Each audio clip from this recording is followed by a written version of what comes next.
کسی بزرگ نے ایک شخص کو انتقال کے بعد خواب میں دیکھ کر پوچھا، ما فعل اللہ بکا، یعنی اللہ عز و جل نے آپ کے ساتھ کیا معاملہ فرمایا؟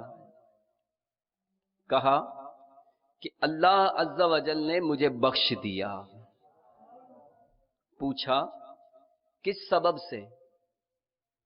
بولا کہ میں ایک محدث صاحب کے یہاں حدیث پاک لکھا کرتا تھا، انہوں نے نور کے پیکر تمام نبیوں کے سرور دو جہاں کے تاجور سلطان بحر و بر صلی اللہ تعالی علیہ وسلم پر درود پاک پڑھا، تو میں نے بلند آواز سے درود پاک پڑھا، نیز حاضرین نے سنا تو انہوں نے بھی بلند آواز سے درود پاک پڑھا۔ اللہ تبارک و تعالی نے اس کی برکت سے ہم سب کو بخش دیا۔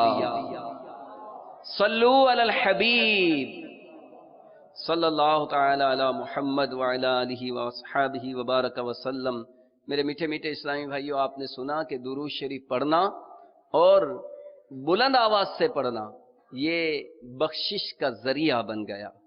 تو کسی نے کتنی پیاری بات کہی ہے، زباں پر ہر گھڑی اپنے درود پاک کو رکھو، یہ ایسا کام ہے جس میں خسارہ ہو نہیں سکتا، یہ ایسا کام ہے جس میں خسارہ ہو نہیں سکتا۔